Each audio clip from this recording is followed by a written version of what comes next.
Alright, what we're going to do today is we're going to start with some basic drills for the bands for the beginning classes. First one we're going to do is just basic knee lifts to the chest. Just getting the core warmed up as well as the hip flexor, getting the tension on both legs at the same time. We're going to do about 10 reps each side to make sure we're warm on equally, because of course we don't want to be one-sided. From there we're going to step back, kind of a decent front stance, hands up of course, leg raises. Just nice and simple, getting the hamstrings loose, but be careful because the bands are going to pull back as you're coming down as though it was an axe kick. So make sure you're ready for that extra tension, because usually we just let our leg fall in this position, but today we're going to make sure we have a little resistance so it doesn't just fall. But now we're working both forward and downward motions with the leg raise.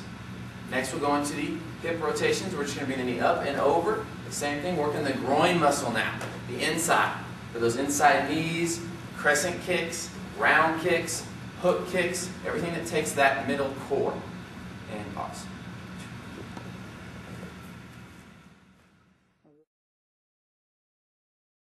Okay, now we're going to go into the stances section. Again, basic stances, front stance, middle stance, or horse stance, depending on your style. Of course, it's going to change the name. It's all the same. When you go into your long front stance, forward-leaning stance, you're going to get it on your quad as well as your hamstring and the inside groin now, as opposed to just on the front quad. You're going to feel the stretch, but you also feel the resistance on both sides. And when you slide in, slide out, you're getting the band resistance as you see it relaxes and pulls. Relaxes and pulls. And of course, the deeper you go, the more tension you have. And again, if you look at it from the back side, I have tension on both sections of the leg, not just the front, but also the rear. So that you're getting full workout on both sides equally, just as we always want to train. Next is the middle stance of the horse riding stance. Again, 2 bands, double resistance. Just stepping, keeping that low stance, keeping the quads, the hams, and the calves working.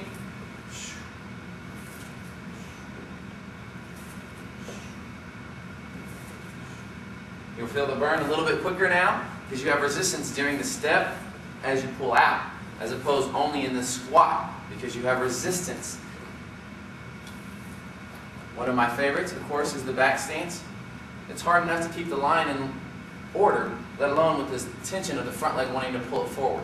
So keeping the muscle to have the knee pulled back on this side of the groin and this quad is very, very detrimental to making sure the stances are strong so the kicks are strong.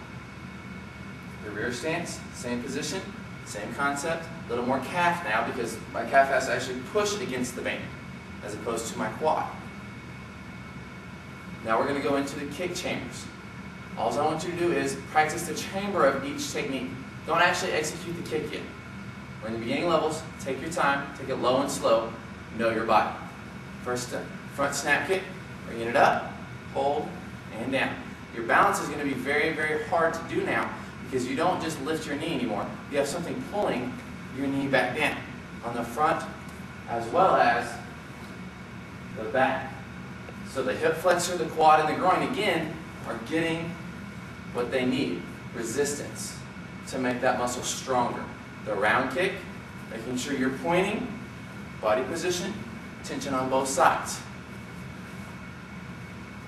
Hip flexor, the core muscle to make sure that that knee can get high enough and can execute. Side kicks, one of my personal favorites. It's very hard to get good tension on the side kick because of the way the knee pulls in. Well now, with the tension on the back, when I pull this knee in, it's pulling against me. Every time I chamber, see the band? Very tight. And the tighter I pull, the harder I'm working. I'm also getting resistance on the front against the quad as I'm pulling the knee up. So there's no loss of motion, no loss of time to train.